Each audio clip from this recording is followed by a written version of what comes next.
গোড়ায় গলদ রয়েছে। সিবিআইকে সেখানে ম্যানেজ করা হয়েছে। মেয়ের সব দেহ ছুঁয়ে প্রতিজ্ঞা করেছিলাম, মা তোর বিচার আনবই, না হলে আমি চুল আসলাম। কেউ বলছে আমরা বিজেপি করছি, সবাইকে পাশে চাই। দেখতে দেখতে 1 বছর কেটে গেল। অভয়াকাণ্ডে যে উত্তাল হয়েছিল দেশ, রাজ্য জুড়ে স্লোগান উঠেছিল বিচার চাই। আরজি করে সেই চিকিৎসকের মৃত্যুর পর এখনও প্রশ্ন রয়েছে একাধিক। কেউ কেউ বলেন বিচার হয়ে গিয়েছে, আবার তার বাবা মা প্রত্যেক মুহূর্তে নিরন্তর দাবি করেন বিচার আসলে হলো কই।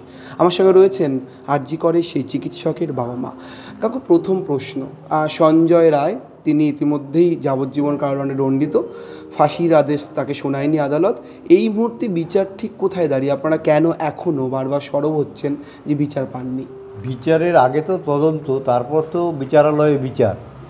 যে তদন্ত করছে, কলকাতা পুলিশ 4 দিন তদন্ত করেছিল, সেই তদন্ত দেখে, তদন্তর পরিপ্রেক্ষিতে আমরা হাইকোর্টে যে মামলা করেছিলাম, সেই তদন্ত দেখে কলকাতা হাইকোর্ট পরিষ্কার বলেছে যে কলকাতা পুলিশ যে তদন্ত করেছে তদন্তের উপর এতটুকু ভরসা করা যায় না, এবং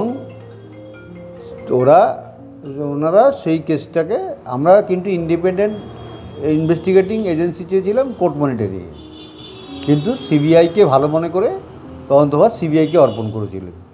সিবিআই সেই মামলাটি নিয়ে সুপ্রিম কোর্টে মামলা সুমোটো চলে গেল। এখানে একটা প্রশ্ন, সুপ্রিম কোর্টের প্রধান বিচারপতি চন্দ্রচূড় সিজিআই কেন মামলাটাকে সুমোটো নিয়ে সুপ্রিম কোর্টে চলে গেলেন? প্রথম 1-2 দিন ঠিকমতো শুনানি হয়েছিল, কিন্তু সিবিআইকে কোনো আদালত কোনো গাইডলাইন দেয়নি যে তোমরা এইভাবে তদন্ত করো। একমাত্র লোয়ার কোর্ট তার রায়ের কপিতে সিবিআইকে গাইডলাইন দিয়েছিল, তোমরা এই কাজ করনি, এবং কলকাতা পুলিশ এই জায়গায় করেনি, এবং কলেজ কর্তৃপক্ষ কী করেনি সেটা একমাত্র লোয়ার কোর্টে শিয়ালদা অনির্বাণ দাসের যে বিচারের রায়ের কপি তার মধ্যে আমরা দেখেছি। কিন্তু সুপ্রিম কোর্ট বা হাইকোর্টে যে আমরা রিড করেছি তার পরিপ্রেক্ষিতে সিবিআইকে আজ পর্যন্ত কোনো কথা বলা হয়নি যে সিবিআই এইভাবে কাজটা করা উচিত। এটার পেছনে আমার মনে হয় সিবিআই কোনো না কোনো জায়গায় অর্থনৈতিকভাবে হোক, রাজনৈতিকভাবে হোক, যে কোনো কারণে এই বিষয়টাকে সিবিআই সেই কলকাতা পুলিশের সুখ্যাতি যখন করছে হাইকোর্ট লোয়ার কোর্টে দাঁড়িয়ে, তার মানে বুঝতে হবে কি সিবিআই কোনো না কোনোভাবে সেটিং আছে, হয় অর্থের কাছে, নইলে রাজনৈতিক প্রভাব, যে কোনো কারণে। সিবিআই বিরুদ্ধে কেউ অভিযোগ করছে না, তাদের তদন্তের যে গতি প্রকৃতি তা নিয়ে আপনারা প্রশ্ন তুলছেন। তাহলে বারবার সুপ্রিম কোর্টের তত্ত্বাবধানে মামলা চলছে, কেস চলছে, তাহলে সিবিআই এত সাহস পাচ্ছে কী করে যে সেখানে দাঁড়িয়ে তারা তদন্ত ঠিক করে করছেন না আপনাদের দাবি অনুযায়ী, শুধুমাত্র সঞ্জয়কে দোষী সাব্যস্ত করে দেওয়া হচ্ছে বা সে কনভিক্টেড হয়ে যাচ্ছে? এই এত সাহস মানে কোথা থেকে? আপনার কেন মনে হচ্ছে শিকড়েই ভুল রয়েছে, গোড়ায় গলদ রয়েছে?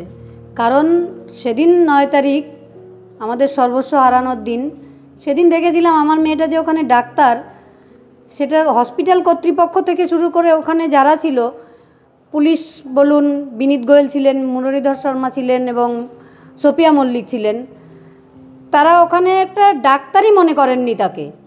যেমন একটা ডাক্তার বাইরের থেকেও একটা পেশেন্ট যদি আসে তাকে দেখা হয় সে বেঁচে আছে নাকি, সেই সব কোনো প্রক্রিয়া তো হয়ইনি। তাছাড়াও ওখানে মানে একটা কুকুর বেড়াল মরে রয়েছে, ফেলে দিতে পারলে বাঁচি, এবং আমাদের লোকাল এমএলএ কমিশনার তারা সেই কাজটা ভালোভাবে নিপুণভাবে করেছেন। যে আমার মেয়ের যে দাহ হয়েছে, দাহ হয়নি, বডিটা ডিস্ট্রয়েড করা হয়েছে, প্রমাণ লোপাট করা হয়েছে। সিবিআই আমাদের দেশের সর্বোচ্চ তদন্তকারী সংস্থা, কিন্তু তাদের উপর আমাদের কোনো অভিযোগ নেই, অভিযোগ তাদের তদন্তের উপরে। তদন্তটা ঠিকঠাক করেনি। এই যে আমার মেয়ের খুনটা যাই বলুন, এটা একটা প্রতিষ্ঠান। আবার যদি সিবিআইয়ের তদন্তের যে গতি প্রকৃতি তা নিয়েই প্রশ্ন ওঠে, তাহলে বিচার কোথায়? মানে আলটিমেট বিষয়টা কোথায় গিয়ে দাঁড়ালো? রাজ্যের পুলিশ আর কেন্দ্রীয় সংস্থা যারা বলে আমরা স্বাধীন তদন্তকারী সংস্থা, কিন্তু আমি বলবো একদম গেজা খেয়ে যে কথা বলার, যেরকম কথা বলে এই ডিরেক্টর, সেই ধরনের কথা, সিবিআইয়ের ডিরেক্টর সেইভাবেই কথা বলে। কিছুদিন আগে একটা ভয়ঙ্কর অভিযোগ করেছিলেন যে আপনার সঙ্গে সিবিআইয়ের কোনো আধিকারিক তিনি কথা বলে আপনাকে নাকি মানসিক ভারসাম্যহীন বা এরকম কিছু একটা বলেছে। পাগল বলেছে, সরাসরি পাগল বলেছে, এবং প্রভজিৎ সিং বলে সিবিআইয়ের একজন আছে, সে আমাকে সরাসরি পাগল বলে। কেন বলছে? সে বলছে আপনি আপনার কোনো সমস্যা হলে আপনি আদালতে বলবেন।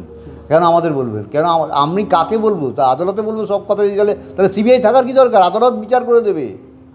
আজকে একটা সিবিআইয়ের নাম করে বিভিন্ন রকমভাবে একটা ভিডিও সোশ্যাল মাধ্যমে ছড়িয়ে দেওয়া হচ্ছে। সেই তার প্রতিবাদ করেছিলাম সিবিআইয়ের কাছে। সিবিআই বলছে এটা আমাদের লোক নয়। আমি আপনাদের লোক নয়, তাহলে ব্যবস্থা নিচ্ছেন না কেন?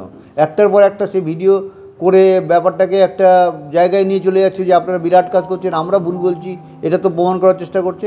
এই কথা বলাতে সে বলে তখন আমাকে পাগল বলেছিল। কোথাও গিয়ে কার্যত শাসক দলের কোনো নেতারা অভিযোগ করছিলেন আপনাদের অসহায়তার যে সুযোগ, সেই সুযোগ নিয়ে কেউ কেউ আপনাদের ব্যবহারও করছেন তাদের আন্দোলন, তাদের কিছু করার জন্য। এই যে ব্যবহার হওয়া বিষয়টা, কোথাও গিয়ে মনে হচ্ছে অসহায় বাবা মা হিসেবে খানিকটা অসহায় বোধ এখন এই প্রায় একটা বছর কেটে যাওয়ার পরে মনে হচ্ছে? আমাদের কোনো অসহায় বোধ হচ্ছে না, কারণ আমরা কারো দ্বারা প্রভাবিত হইনি আর কোনো দিন হবও না। আমরা নিজেদের সব কিছু হারিয়ে যে মনের জোরটা পেয়েছি সেই 9 তারিখ মেয়ের শবদেহ ছুঁয়ে প্রতিজ্ঞা করেছিলাম, মা তোর বিচার আনবই, না হলে আমি চুল আঁচড়াবো না। সেই প্রতিজ্ঞার 1 বছরও হতে গেল, বিচার আমি তাকে দিতে পারিনি এখনও। কিন্তু যতদিন না বিচার দিতে পারবো আমরা, ততদিন আমরা শান্ত হব না। কারো দ্বারা আমরা প্রভাবিত হইনি। ওটা রটানো ঘটনা। কেউ বলছে আমরা সিপিএম করি, কেউ বলছে, আপনি যেটা বলতে পারছেন না সেটা আমি বলে দিচ্ছি, কেউ বলছে আমরা বিজেপি করছি। কিন্তু আমরা দলমত নির্বিশেষে সবাইকে পাশে চাই। কোথাও গিয়ে কি একটু আশা করছেন? বিভিন্ন মামলার ক্ষেত্রে আমরা দেখেছি বহু বছর পরে মামলা রিওপেন হয়েছে এবং পরবর্তীতে আবার বিচার মিলেছে। আপনাদের কি কোথাও গিয়ে কোনো আশা রাখছেন যে এই মামলার আবার নতুন করে কোনো তদন্ত ঠিক করে চলবে? সমস্ত কিছু এগুলো আদালত সিদ্ধান্ত নেবে। সমস্ত কিছু আমরা লড়াই চালিয়ে যাচ্ছি, আদালত সিদ্ধান্ত নেবে, নিশ্চয়ই আমাদের কিছু দেবে। এটাই আমরা আদালতের উপর ভরসা রাখছি এবং সাধারণ জনগণের উপর ভরসা রাখছি। সাধারণ জনগণ এবং আদালত এই বিচার করবেই। অভয়ের মৃত্যুর পর একাধিক প্রতিবাদ হয়েছে, বিভিন্ন সময় নবান্ন অভিযানে ডাক দিয়েছেন বিভিন্ন রাজনৈতিক সংগঠন, অরাজনৈতিক সংগঠনরা। এবার আপনারা ডাক দিচ্ছেন নবান্ন অভিযানের, কেন, কি বলবেন? আমরা এখনও মেয়ের বিচার পাইনি। 9 আগস্ট আমার মেয়ের মৃত্যুর 1 বছর। ওটাও একটা অঙ্গীকারের দিন। সমস্ত নাগরিকদের আমি আহ্বান জানিয়েছি, রাজনৈতিক পতাকা ভুলে, দলীয় মতামত ভুলে একদিন আমাদের সঙ্গে পা মেলান, নবান্ন অভিযান সফল করুন। এবং 14 তারিখ রাত দখলেরও ডাক দিয়েছি।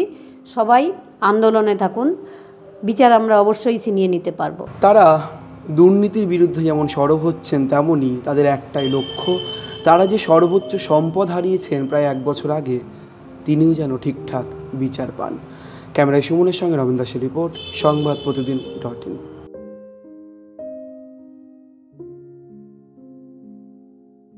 ফলো করুন সংবাদ প্রতিদিন ডিজিটাল।